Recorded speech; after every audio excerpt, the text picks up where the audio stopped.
This is the Padua Podcast Network. One of the things that they said, and this was just a caption to a picture that I picked up, is that a multivitamin won't hurt you, but probably won't help much either. I don't know if that's the case.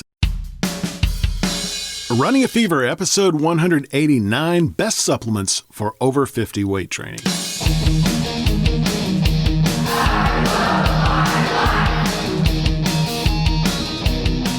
Welcome to Running a Fever. My name is Michael Davis.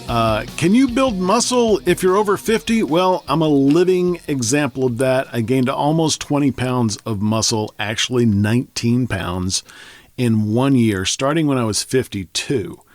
And, it's definitely over 20 pounds because I started a little bit earlier than that, but I really started getting hardcore about August of last year. And then now it's September of the following year, and 20 pounds of muscle, so it can happen.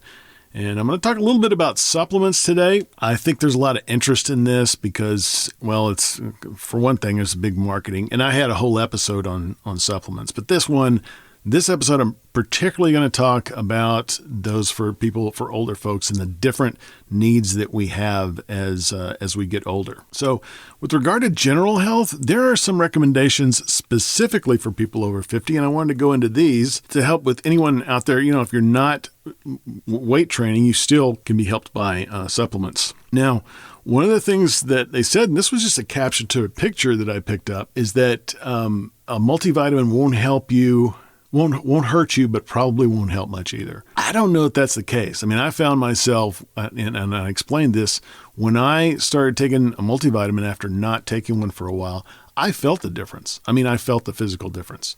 So I know that especially if you're deficient, and most of us probably are, because it's just so hard to get all your nutrients from food, then probably that will make a difference. That's just my personal opinion. I don't have a lot of scientific evidence behind that, and I may want to look into it further at some point. But that was a caption on the AARP website where I got most of my information about general health here. The first thing on the list is vitamin D and calcium. So what happens as we get older is we're at a greater risk for bone loss. Now, you may not know this is for both men and women, but in women especially, because estrogen helps maintain your bone mass.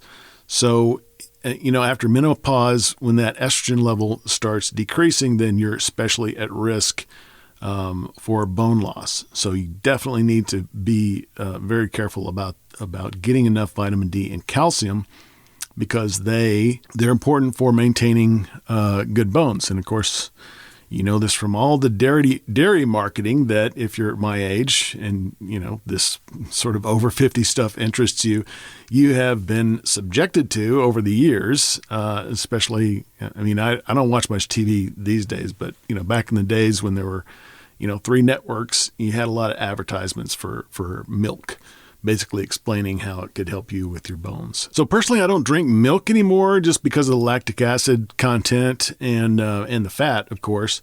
But vitamin D and calcium are readily available in the grocery store, so you don't really need to get them from dairy. But I do have other kinds of dairy too. I have yogurt, and of course my big weakness is cheese. So you can get vitamin D and calcium, but the recommended daily dosages are 600 international units IU of vitamin D, and 1,000 milligrams or 1 gram of calcium, or 1,200 every day, or 1,200 of calcium for women. And then they say preferably divide this into 2 doses per day. Second on the list is omega-3 fatty acids. These are the good fats. They reduce inflammation. They reduce plaque buildup in arteries. Can you imagine a fat that reduces your arterial clogging? That's a thing, all right? You got to have fat. It's a necessary ingredient, and these are the kind of fats that you want. Omega-3 also, the omega-3 fatty acids also help you control blood sugar levels. Taking 1,000 milligrams a day can reduce the risk of heart disease, cancer, and Alzheimer's. I personally take this in the form of fish oil. My olive oil has omega-3 fatty acids. I get this in my use of Smart Balance, which is my butter substitute. Okay, and fish oil, one of the things, 1,000 milligrams a day, a lot of times you'll find these oil pills, kind of hard to find something that's less than a 1 pill, 1,000 milligrams, because everybody knows that's the daily recommended dose, right? That's too big of a pill for me. I don't like those huge fish oil pills. Sometimes I have trouble swallowing, as I've talked about before, because of a disorder I have called DISH that I'm working on. But if you have trouble swallowing and you don't want to take one of these huge pills, there are smaller ones available. They're kind of hard to find, though. And I will have a link to that on the resources page, my fish oil supplement that I use, that you can click on, and without costing any more money, you help the show every time you click on something on the resources page. So I really appreciate it when you do that. That is giving me a little bit of income every single month. So I appreciate that.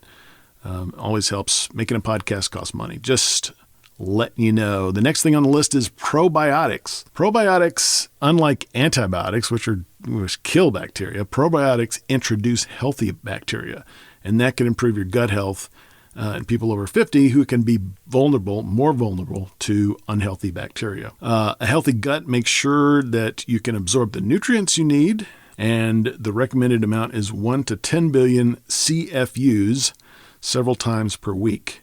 I do not currently take a probiotic on a regular basis. I have taken them in the past. This was when I had cellulitis, which is a serious illness that you can die from. It's a bacterial infection of your capillaries. So it's very hard to treat with any kind of medication, but oral especially.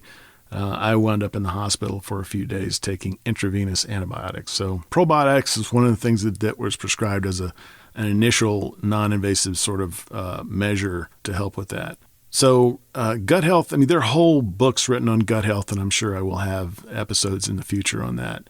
There you go. When you get older, you need more help with that. So think about a probiotic supplement. All right. So that's for everybody over 50. When it comes to muscle, those of us who are building muscle and trying definitely to do that, I really think that's important. Obviously, you don't need to go overboard, and maybe I do too much muscle building.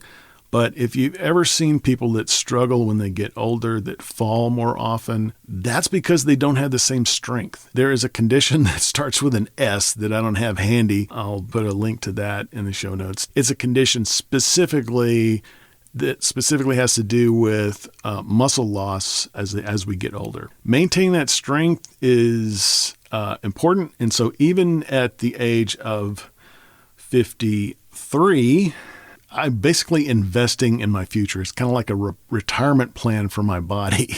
I think it's very important. But anyway, if you're building muscle right now, much of the advice that applies to younger folks applies to people over 50. The problem is that our body's ability to repair itself declines as we age. And it doesn't mean it goes away. It just means the same amount of repair can take twice as long. Makes it especially important if you're using supplements to take them on a daily basis, even on your rest days, if you're over 50. And I haven't been doing this, and so this is something that I need to start. But, I continually talk about it, but this is even more reason that I need to do it.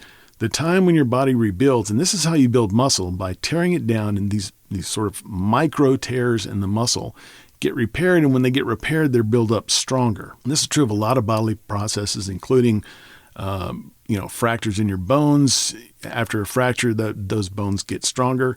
And these micro tears in your muscular structure, as you repair them, that's when you get more muscle, because it builds up stronger than it was before. And this happens while you're not, obviously, I'm working out for 45 minutes a day, 3 times a week. That's a short period of time. That's not when the muscle's rebuilding. It's rebuilding in between time, and it's rebuilding that whole week. Because you exercise one muscle group generally per week. So that whole week in between is when that repair is taking place. So that's why you need to continually take care of this stuff while you're doing repair. And that is the problem with getting older, is it just takes longer. So you can still do it, but it takes longer. Obviously, I built 20 20 pounds of muscle in a year. It is definitely possible. One thing that becomes more important isn't a dietary supplement at all. It's sleep. I had a whole episode on sleep, so you should know about this. But when you're sleeping is when HGH is released. That's human growth hormone. This actually kicks off a trigger in my mind of the illegal use as a supplement in sports, taking additional HGH. Well, we don't do that, but it naturally grows in your body. It's a natural hormone in your body. What happens is when you're sleeping is when the highest levels of HGH are. So that's what you need to grow your muscle. So you need to definitely not skimp on your sleep. And their other hormones are also being produced, testosterone and melatonin. Those are released during sleep. And these are hormones that are important in the process of repairing and building stronger. That's the whole reason that weight training works, as I just explained. If you don't get enough sleep, you'll be deficient in these hormones and you'll need even more time to repair the damage done during training. So 7 to 9 hours is recommended. I have personally determined that 8.5 hours is the amount for me. For you, it might be different. I've got links to my main sources, as always, in the show notes. Also, always visit the resources page for links to products mentioned here. And if you got the fever, keep it. If you don't have it, catch it. And I'll talk to you next time on Running a Fever.